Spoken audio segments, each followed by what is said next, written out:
Good evening friends, welcome back to my channel. दोस्तों, आज की वीडियो में हम एमसीक्यूज़ करेंगे आपके विद ट्रिक्स। ये हमारा एचपी टीट का जो है 29 पार्ट होगा और केमिस्ट्री के हम इसमें एमसीक्यूज़ करेंगे। तो प्लीज़ एक एक क्वेश्चन को अच्छे से देखिएगा, ठीक है।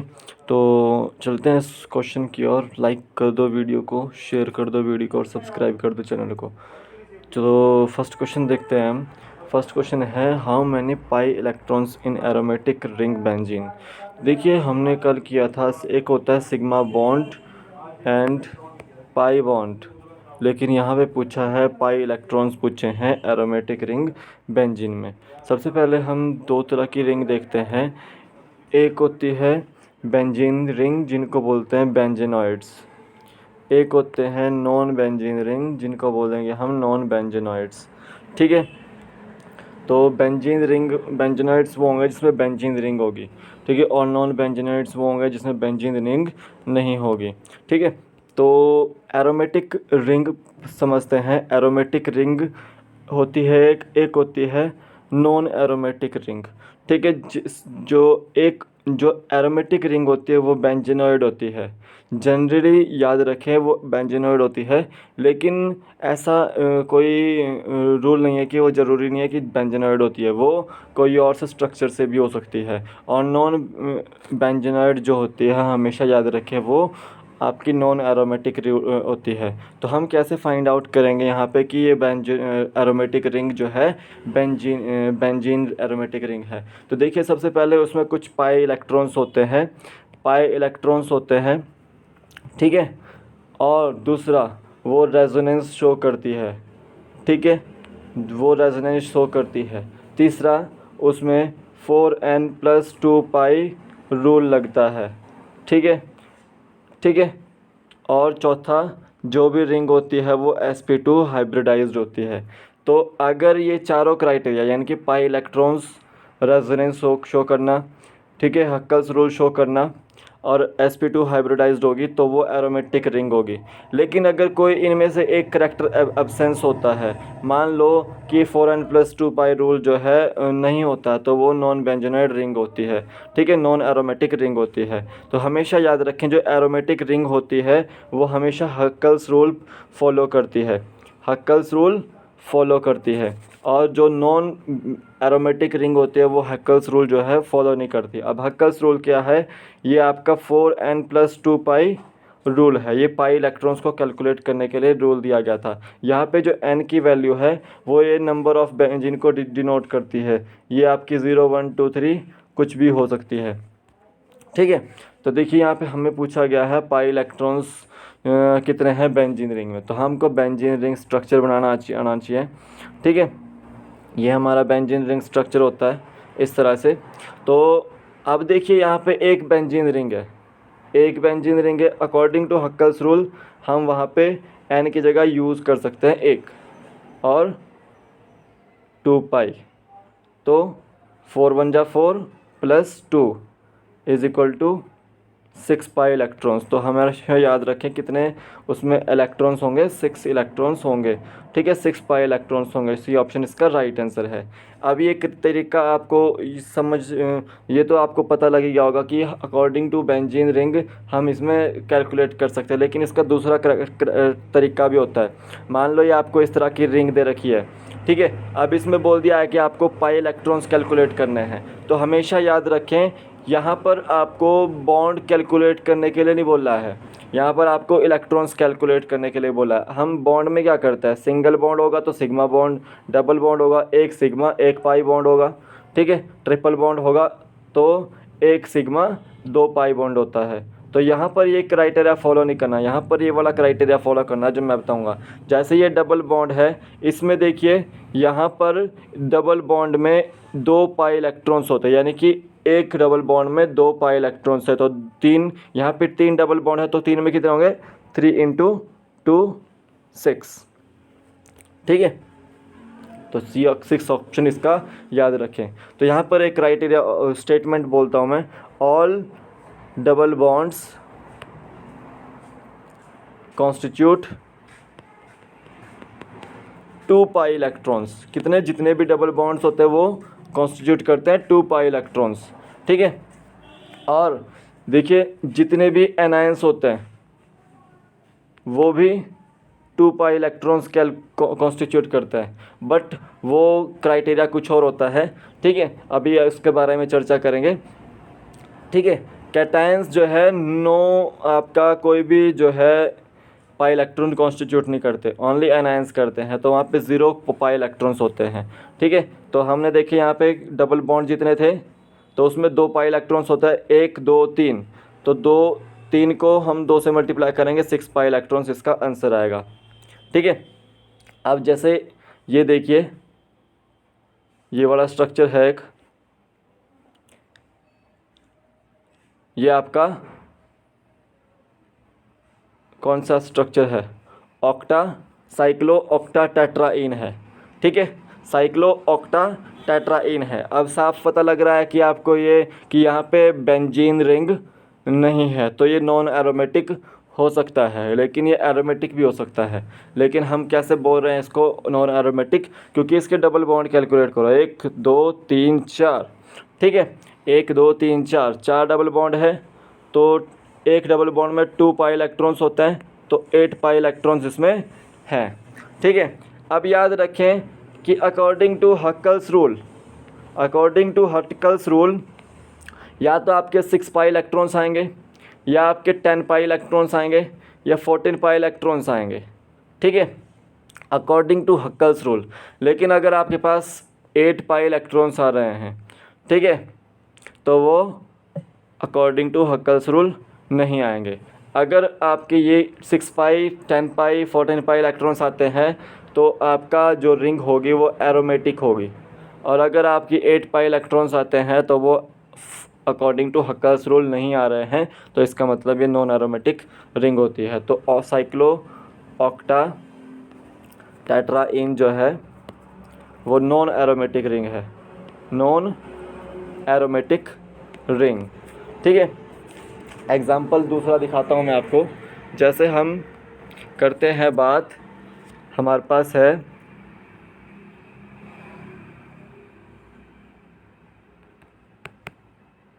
ठीक है, इसका नाम है थायोफीन,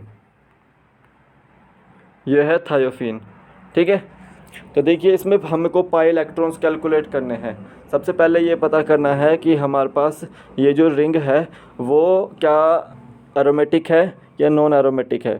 ठीक है, तो हमें उसके लिए हमें इसके पाई इलेक्ट्रॉन्स कैलकुलेट करेंगे। अगर इसके पाई इलेक्ट्रॉन्स 6 पाई आए या 10 पाई आए या फिर 14 पाई आए तो ये जो है आपकी एरोमेटिक रिंग होगी। तो देखिए जो बाहर वाले आपके एनायंस होते हैं, ये लोन पेयर है तो ये भी एक तरह से डोनेट करने वाले होते हैं।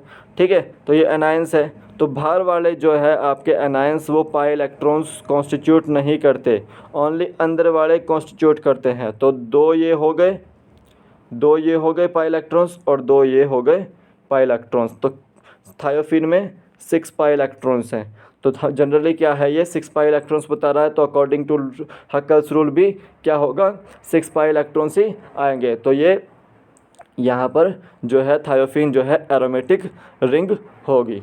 ठीक है, ये एरोमेटिक रिंग होगी। तो पायरोल जो होता है, थायोफीन होता है, जो फ्यूरान होता है, ठीक है, पायरिडीन होता है, ये चारों जो है आपके एरोमेटिक रिंग है। साथ ही साथ साइक्लोप्रोपीन होता है, ठीक है, और साइक्लोपेंटाडीन होता है, ठीक है, साइक्लोहेप्टाट्राइन होता है। ये चारों जो है आपके, ये सारे के सारे जो है आपके एरोमेटिक रिंग हैं और नॉन बेंजोनॉइड्स हैं। ठीक है, तो इस क्वेश्चन का आंसर सी था। नेक्स्ट क्वेश्चन देखते हैं, what is the IUPAC name of picric acid. Picric acid का आईपेक नेम क्या है। तो देखिए पिक्रिक एसिड को हम हमेशा याद करते हैं फॉर्मूले से 2-नाइट्रो-2,4,6 ट्राइनाइट्रोफिनोल से। ठीक है, देखिए ये आपका बेंजीन है, बेंजीन के ऊपर OH होता है तब फिनोल बनता है। ठीक है, 2 पोजीशन पे आपकी नाइट्रो है NO2, फोर्थ पोजीशन ये वाली है, वहाँ भी NO2 है, और 6th पोजीशन पे भी आपका NO2 है। ठीक है। तो 1 2 3 4 5 6, तो 2 4 4 6 ट्राई नाइट्रोफिनोल, ठीक है। इसको हम पिक्रिक एसिड बोलते हैं, ठीक है, पिक्रिक एसिड बोलते हैं। ऑप्शन ए इसका राइट आंसर है। और 2 4 6 ट्राई नाइट्रोटोल्यून किसको बोलते हैं? तो देखिए जो आपका जो 2 4 6 ट्राई नाइट्रोटोल्यून होता है, टोल्यून में आपको याद रखना है जहाँ हमने OH लगाया था अभी वहाँ पर आपका CH3 लगेगा, बाकी पे NO2 लगेगा, ठीक है, बाकी पे NO2 लगेगा। तो जो 2 4 6 ट्राई नाइट्रोटोल्यून है आपका, वो है आपका TNT, ठीक है, TNT ट्राई नाइट्रोटोल्यून।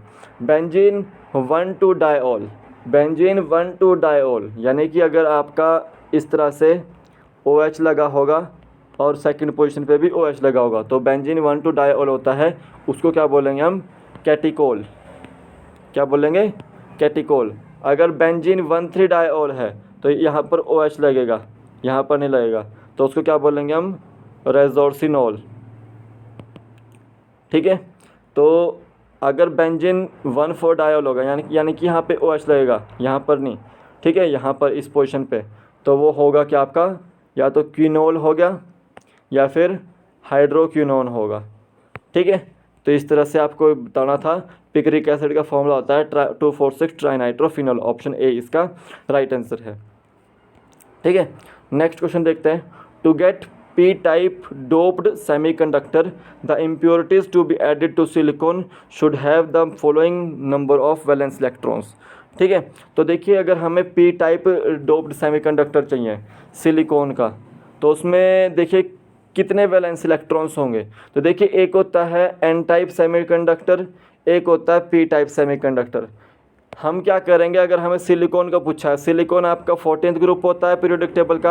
अगर एन टाइप के लिए पूछेंगे डोप्ड, तो आपने एक आगे 15th ग्रुप का लेना है, ठीक है, 15 ग्रुप के वैलेंस इलेक्ट्रॉन लेने हैं। अगर आपको पी टाइप पूछा गया है तो आपने 13th ग्रुप के जो है वैलेंस इलेक्ट्रॉन लेने हैं, ठीक है। यानी कि 14th ग्रुप में जो ऐड करेंगे आप, ठीक है, to be added to silicon should have the following number of valence electrons. तो देखिए हमें पी टाइप का पूछा गया है, सिलिकॉन का आपका क्या होता है? 14th ग्रुप होता है। पी टाइप का पूछा गया है, हम 13 ग्रुप को चेक करेंगे। 13 ग्रुप के में कितने वैलेंस इलेक्ट्रॉन्स होते हैं? 3 वैलेंस इलेक्ट्रॉन्स होता है। तो सी ऑप्शन इसका राइट आंसर है। वहीं अगर यहाँ पर एन टाइप होता, एन टाइप होता तो 15th ग्रुप का पूछते, तो 15th ग्रुप में कितने वैलेंस इलेक्ट्रॉन्स है आपके? 5 वैलेंस इलेक्ट्रॉन्स है, ठीक है, याद रखिए ये, ठीक है। तो ऑप्शन सी इसका राइट आंसर है। क्या आंसर है? ऑप्शन सी, ठीक है। नेक्स्ट क्वेश्चन देखते हैं। नेक्स्ट क्वेश्चन में आपके कुछ इंटरेस्टिंग फैक्ट्स हैं, जैसे इन्वर्टेज एंजाइम जो है वो किस में यूज़ होता है? जब सुक्रोज को ग्लूकोज और फ्रक्टोज में कन्वर्ट करते हैं, वहाँ इन्वर्टेज एंजाइम होता है। सेकंड देखिए, कोबाल्ट जो है यूज़ होता है आपका कैंसर ट्रीटमेंट में, और जितने भी ब्रेन डिसऑर्डर्स होते हैं वो कोबाल्ट की वजह से होते हैं। तो कोबाल्ट जो है आपका कैंसर ट्रीटमेंट में भी यूज़ होता है और आपका ब्रेन डिसऑर्डर्स में भी यूज़ होता है। थर्ड देखिए, मरकरी और कैडमियम जो होता है वो किडनी डिजीज़ करते हैं, और जो मरकरी होता है, मरकरी याद रखें, मरकरी जो है मीनामाटा डिजीज़ कॉज करता है। कौन सा डिजीज़ कॉज करता है? Minamata disease. Mercury is equal to Minamata disease, ठीक है। एस्बेस्टोस जो होता है वो आपका एस्बेस्टोसिस कॉज करता है, जो कि लंग्स की बीमारी है, ठीक है। कॉपर जो है विल्सन डिजीज़ कॉज करता है। कौन सा कॉज करता है? Wilson disease. लेड जो है आपका किडनी फेलर, लिवर, ब्रेन और नर्वस डिसऑर्डर कॉज करता है। तो ये आपके इंटरेस्टिंग फैक्ट्स थे, ये प्रीवियस ईयर एग्ज़ाम्स में आ चुके हैं, ठीक है। ये HP टेट में आ चुके हैं, HP टेट में आ चुके हैं, और कंडीशंस जो है संभावना ये है कि वो HP टेस्ट में भी आ सकते हैं, ठीक है। तो ध्यान रखिएगा इन क्वेश्चंस को। नेक्स्ट देखिए, what is the formula of Epsom salt? Epsom salt का फॉर्मूला बताना है। तो देखिए यहाँ पे बहुत सारे फॉर्मूले लिखे हुए हैं। सबसे पहले हम एप्सम सॉल्ट की बात करते हैं। एप्सम सॉल्ट में जो फॉर्मूला होता है वो होता है आपका MgSO4.7H2O। यहाँ पर ये जो एप्सम सॉल्ट है ये मैग्नीशियम का ओर है, ठीक है, मैग्नीशियम का ओर है। तो ऑप्शन ए इसका राइट आंसर है, ठीक है। दूसरा देखिए, मैग्नीशियम सल्फेट .H2O, तो ये भी आपका मैग्नीशियम का ओर है। तो ये जो है आपका किज़राइट का फॉर्मूला है, किज़राइट का फॉर्मूला है।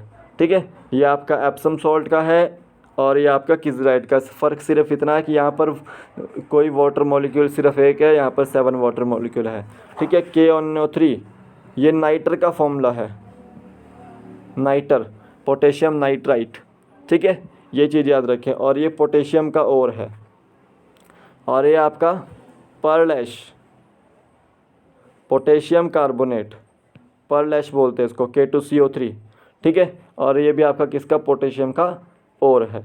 तो एप्सम सॉल्ट जो है आपका, ये है आपका MgSO4.7H2O। ए ऑप्शन इसका राइट आंसर है। नेक्स्ट क्वेश्चन देखिए, विच of the following atom in calcium, magnesium, sodium and potassium have maximum atomic radii. Calcium, magnesium, sodium और पोटेशियम में किसकी मैक्सिमम एटॉमिक रेडियाई है। तो मैंने क्या कहा था कि ये आपका पीरियोडिक टेबल है। ठीक है, अलॉन्ग अ पीरियड जब जाएंगे तो एटॉमिक रेडियाई डिक्रीज़ होती है और डाउन द ग्रुप जब जाएंगे एटॉमिक रेडियाई इंक्रीज़ होती है।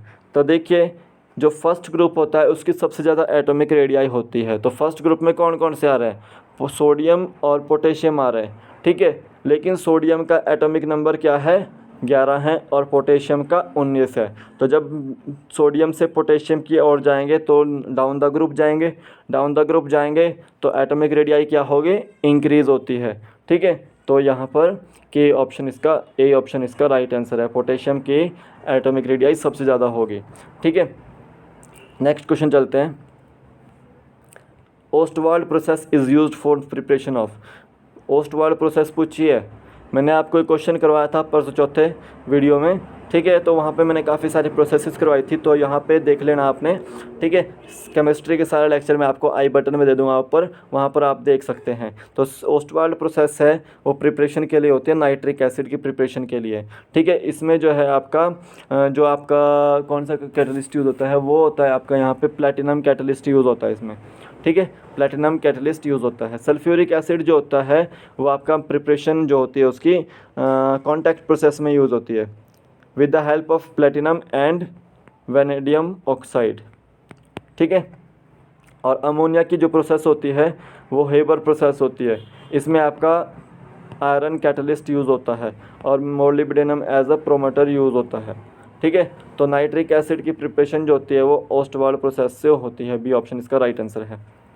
ठीक है, नेक्स्ट क्वेश्चन देखते हैं। इन अ रिएक्शन कैटलिस्ट चेंजेस, जो कैटलिस्ट होता है वो रिएक्शन में कैसे चेंज करता है, क्या वो फिज़िकली चेंज करता है, क्या वो क्वांटिटेटिवली चेंज करता है। ठीक है, जो आपका कैटलिस्ट होता है वो एक्टिवेशन एनर्जी पे कॉज करता है। ठीक है, एक्टिवेशन एनर्जी को बढ़ा देता है। ठीक है, तो याद रखें वो एक तो जो है फिज़िकली भी एक्टिव करेगा काम और क्या क्वांटिटेटिवली एक्टिव करेगा काम। तो सी ऑप्शन इसका राइट आंसर है, बोथ ए एंड बी। ठीक है, तो कैटलिस्ट आपको पता ही है कि जैसे मैंने आपको बताया कि आपका निकल कैटलिस्ट जो है यूज़ होता है वनस्पति घी में, वनस्पति घी वाली रिएक्शन में निकल कैटलिस्ट यूज़ होता है। ठीक है, याद रखें। ठीक है, वनस्पति घी की रिएक्शन जो होती है ना उसमें निकल कैटलिस्ट यूज़ होता है। तो वो यहाँ वहाँ पे यूज़ क्यों कर रहा है, क्योंकि हमें उसकी एक्टिवेशन एनर्जी को एक्टिवेट करना है, उसकी इंक्रीज़ को स्पीड को इंक्रीज़ करना है। तो वो फिज़िकली और क्वांटिटेटिवली काम करते हैं। सी ऑप्शन इसका राइट आंसर है। नेक्स्ट क्वेश्चन देखते हैं। Which of the following is aromatic, इनमें से कौन सी एरोमेटिक है। तो देखिए, नेप्थलीन और एंथ्रासीन जो है आपकी, ये तो आपकी एरोमेटिक रिंग्स हैं। क्या है, एरोमेटिक रिंग्स है। कैसे पता लगा, क्योंकि ये बेंजीनॉइड है। ठीक है, बेंजीनॉइड है। ठीक है, एंथ्रासीन में आपको याद रखना है कि यहाँ पे 3 बेंजीन रिंग्स होती है। ठीक है, एंथ्रासीन में 3 बेंजीन रिंग्स होती है, 3 बेंजीन रिंग्स होती है। ठीक है, तो अकॉर्डिंग टू हम हकल्स रूल लगाएंगे 4n+2 पाई रूल। कितने बेंजीन रिंग है, यहाँ पे 3 बेंजीन रिंग है। ठीक है, पाई 4 × 12 और 2 14 पाई इलेक्ट्रॉन्स, तो 14 पाई इलेक्ट्रॉन्स, तो according to Huckel's rule 14 pi electrons यहाँ पर आ रहे हैं। ठीक है, मैं यहाँ पे ऐसे कैलकुलेट करके बताता हूँ। ये भी डबल बॉन्ड है, ये भी डबल बॉन्ड है, ये भी डबल बॉन्ड है। एक बेंजीन रिंग में 3 डबल बॉन्ड आ रहे हैं, दूसरी में 2 आ रहे हैं। ठीक है, तीसरी में 2 आ रहे हैं, तो कितने हो गए टोटल 7। 7 में 7 डबल बॉन्ड है, 7 को हम 2 से गुना करेंगे तो 14 पाई इलेक्ट्रॉन्स आते हैं, क्योंकि एक डबल बॉन्ड में 2 पाई इलेक्ट्रॉन्स है, तो 7वें डबल बॉन्ड में 14 पाई इलेक्ट्रॉन्स होंगे। ठीक है, तो अकॉर्डिंग टू हर्ट्ज़ रूल ये भी और ये भी जो है आपकी, और ये भी आपकी एरोमेटिक रिंग है, तो डी ऑप्शन इसका राइट आंसर है। पायरिडीन में आपके 6 पाई इलेक्ट्रॉन्स होते हैं। ठीक है, कैलकुलेट कर लो। पायरिडीन का स्ट्रक्चर देता हूँ मैं आपको, जैसे ये है, यहाँ पर एन है बीच में और नीचे लोन पेयर है। ठीक है, लोन पेयर, तो बाहर वाले लोन पेयर जो है वो कभी भी पाई इलेक्ट्रॉन्स को शो नहीं करते। तो 3 बॉन्ड है, 1 2 3, तो 3 × 2 6 पाई इलेक्ट्रॉन्स। अगर इसमें आपको समझ नहीं आया तो प्लीज़ मेरे को कमेंट सेक्शन में लिखें। तो डी ऑप्शन इसका राइट आंसर है, एरोमेटिक रिंग है सारी की सारी। ठीक है, नेक्स्ट क्वेश्चन देखते हैं। CH3 CH2 CH2 CH Cl CH3, इसका नाम क्या है? तो हम इसका स्ट्रक्चर बनाएंगे इस तरह से, CH3 CH2 CH2 CH Cl उसमें लगा हुआ है, और साथ ही साथ हम CH3। तो हमारे पास काउंटिंग होगी, यहाँ से हमें पहले सबसे पहले क्या करना है, लॉन्गेस्ट चेन रूल देखना है। तो लॉन्गेस्ट चेन ये है, ठीक है, ये वाली है। तो हम नंबरिंग कहाँ से करेंगे, जिस साइड से जो है ये लिगेंड जो है वो नज़दीक पड़ रहा है, 1 2 3 4 5।